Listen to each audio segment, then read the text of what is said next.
How many times have you worked a digital lead, and as soon as you mention the word that it was filled out online, they simply say that I was hacked, I didn't fill that out? I received this so many times, and it would frustrate me so bad because I knew that they filled it out. They just had no way to prove it, and they were trying to shoot me out the door, to be honest. It's just a way for them to get me out off their porch.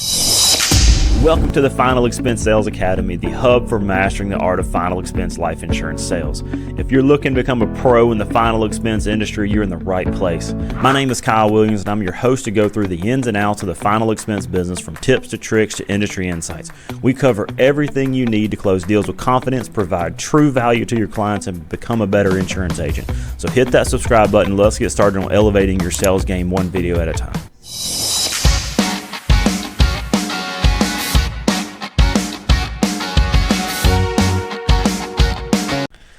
Hey guys, in this episode, we're going to talk about why not to say the word online on your initial approach on a digital lead when you're talking with a prospect. So, how many times have you worked a digital lead, and as soon as you mention the word that it was filled out online, they simply say that I was hacked, I didn't fill that out? I received this so many times, and it would frustrate me so bad because I knew that they filled it out. They just had no way to prove it, and they were trying to shoot me out the door, to be honest. It's just a way for them to get me out off their porch, and they just slammed the door in our face. So I caught myself so many times arguing with them, and of course it gets nowhere. I mean, if you argue with the person to try to get in the door, you're not going to get in the door. So we're arguing about the wrong things. So how many times have you caught yourself doing the same thing?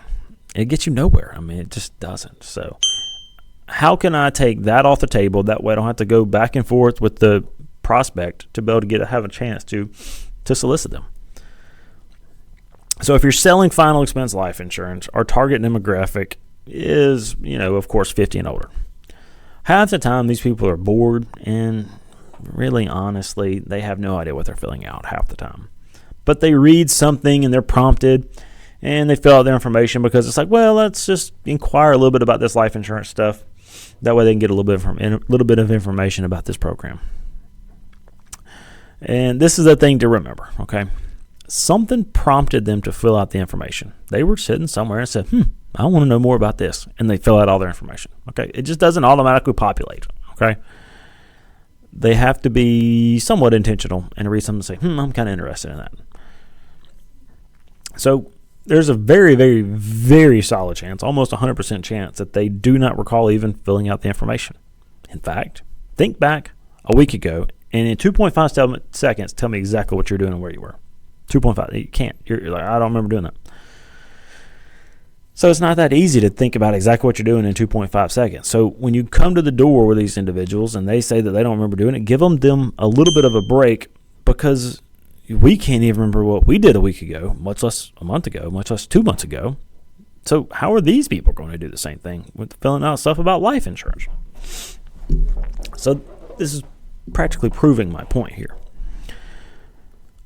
So when you lead by stating that it was filled out online, it gives the prospect an immediate out and shooing you away at the door by just saying that they're hacked. So you have and you have no way to disprove this.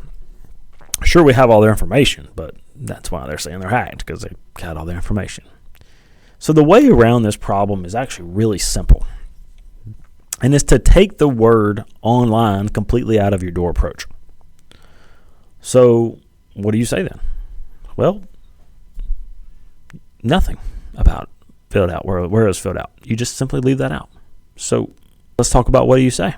You simply say that you received their request looking into some burial coverage of life insurance. That's all you say. But what if they ask where it's filled out? You just say, I just received this, and I was coming to see you. I'm assuming that you're looking into some burial coverage of life insurance, right? It takes it off the table. Because honestly, most of us probably really don't know where it was filled out anyways. So why are we going to go tell them where it was filled out? It's not like it was filled out on our website. Take them back to the place where they were thinking I want some more information on this. So by simply just redirecting back, this puts them back into the frame of mind, and you maintain control, and that way you don't get into the situation of saying that they were hacked and don't recall filling anything out, et cetera, but they're probably not going to remember filling it out, to be honest. So does this work every time? No. Okay, it doesn't. But will it get you in more doors and have an opportunity to sell more people? Absolutely, because it works.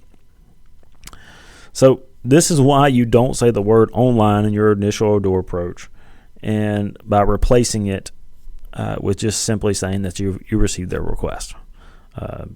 By doing this, it will have you more opportunities. It will prevent the hack situation, and it will give you more opportunities to get in front of people and make more sales. So if you receive something valuable here, share it with your friends, share it on social media. If you have any questions, reach out to us, comment below, and be sure to subscribe so that way you catch all the latest content, and we will see you in the next episode.